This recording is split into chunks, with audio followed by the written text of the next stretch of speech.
Olá, tudo bem? Sou o professor Júlio César Santos, estamos aqui para tratar de responsabilidade civil.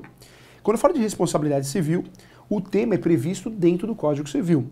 O tema é complexo, nós temos diversos conceitos e classificações de responsabilidade civil. Quando eu falo de responsabilidade civil, nós temos que diferenciar da responsabilidade criminal, trabalhista e disciplinar. Responsabilidade criminal é a apuração se ocorreu ou não crime. Isso aparece tipificado no Código Penal. Já a responsabilidade trabalhista, para verificar se existe uma relação de trabalho ou de emprego, ou ainda uma relação fraudulenta. Ou ainda se esse funcionário, esse profissional da área da saúde tem direito, sim, ao vínculo empregatício.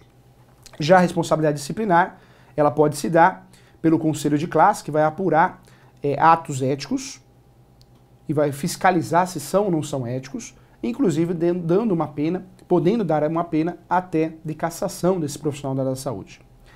O disciplinar ainda aparece a condenação ou processo funcional, uma vez que esse profissional da área da saúde trabalhe para um órgão público. E não podemos esquecer também da vigilância sanitária, que tem o seu regramento próprio diante de um procedimento disciplinar.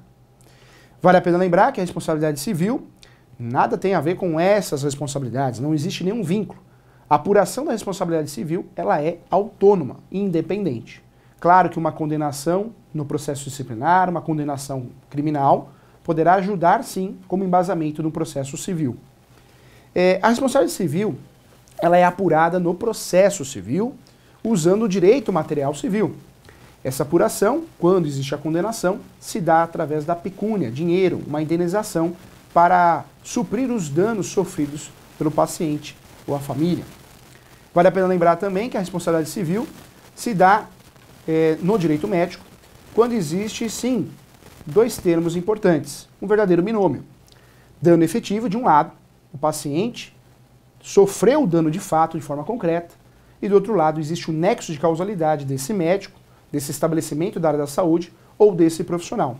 Só existe responsabilidade civil, segundo a jurisprudência atualizada no Brasil, uma vez que seja aprovado o nexo de causalidade desse profissional da área da saúde ou estabelecimento com o dano efetivo.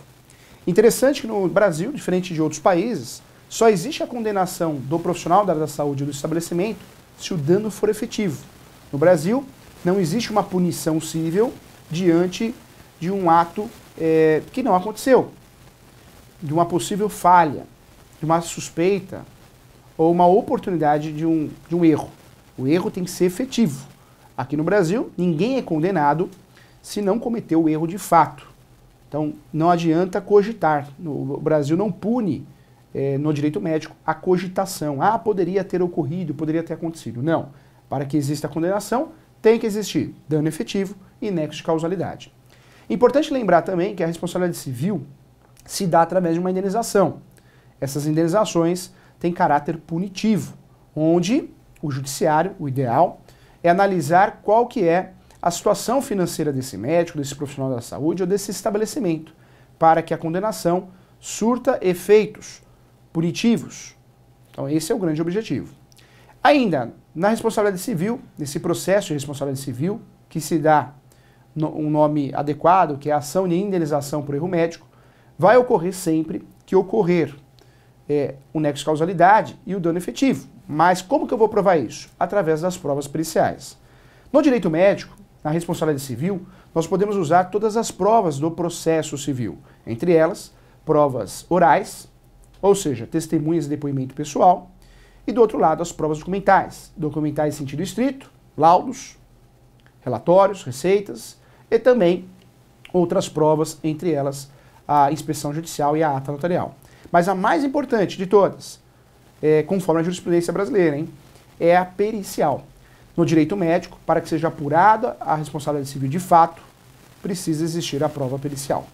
Continue acompanhando nossas aulas e até a próxima!